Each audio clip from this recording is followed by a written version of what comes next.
The most challenging part was probably overcoming my fear of getting set on fire. My name is Michael Chalmers, and I am a 14-year-old fire spinner. One day, we were experimenting with gas in the backyard, and I figured I would try out what the guys in all the Hawaiian movies were doing, and then found Lork over there to teach me.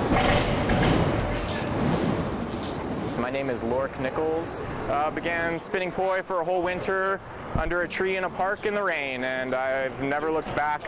The better you soak your wicks, the longer the wicks will end up lasting. This is made out of Kevlar, and Kevlar is really resilient. You can get almost 300 burns out of a single wick, which is what these are called, wicks, chains, and these are called poi. So we're gonna go over to this dirt over here and find a safe spot to spin off, is what it's called. It's to get any excess fuel out of the poi.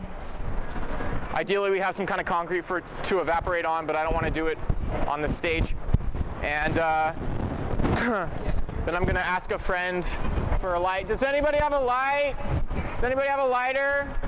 No. Jacob, will you please do safety for me? Yes, did you suffer from the irony of a fire spinner? Thank you. And so these are really big wicks, so they're bright, they're wide, it's a big flame, and you have to be a little bit careful, especially when they're first burning. Thank you.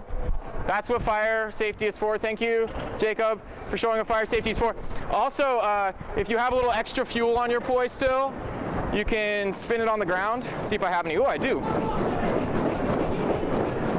And that gets any excess fuel off of the poi. It's really being nervous that gets you set on fire most of the time. You'll get nervous and not perform to your full potential. You can forget that they're on fire, and it's less dangerous.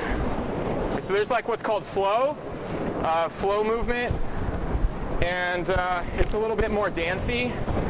And then there's what's called tech, which is like all these geometrical patterns you can make with the poi. And so tech is a relatively new thing in poi, maybe 4, 5, 6, maybe 7 years old. And it's getting huge. There are so many different ways that you can move the poi, and it's very mathematical.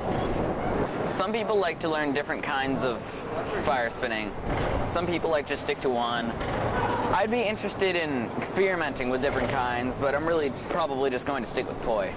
Some of it is a fascination with fire, because fire is a really, really pretty thing. So what is he doing over there? I believe eating fire. Or spinning it.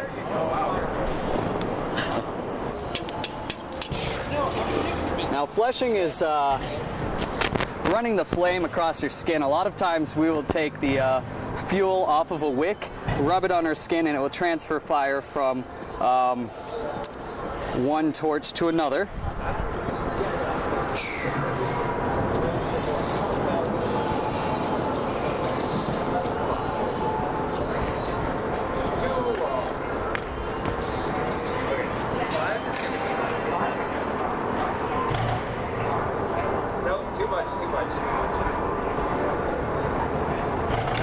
Fire eating has been a tradition in many cultures across the entire world for as long as recorded history has been around.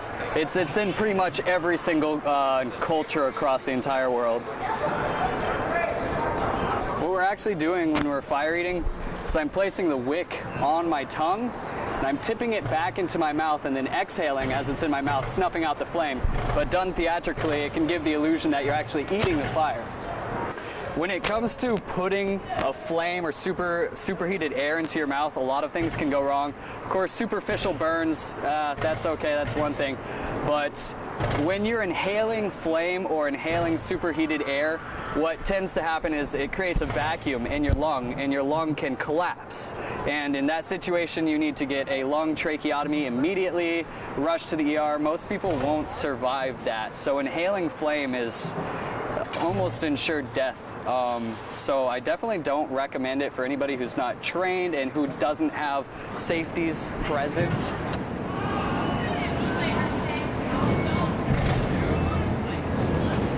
The idea is just to get people together, having fun, moving. Movement is a really important part of, kids' development, even adult development. I think it's a really fun way to get together, move our bodies, create something, get better at something, feel good about ourselves because we are getting better at something and creating something and sharing knowledge, sharing camaraderie. We all teach each other everything we know. It's for fun, and it's for movement, and it's for inspiration, and it's to make something good happen. It's kind of like dancing, it's kind of like drawing. It's an expression of yourself, really.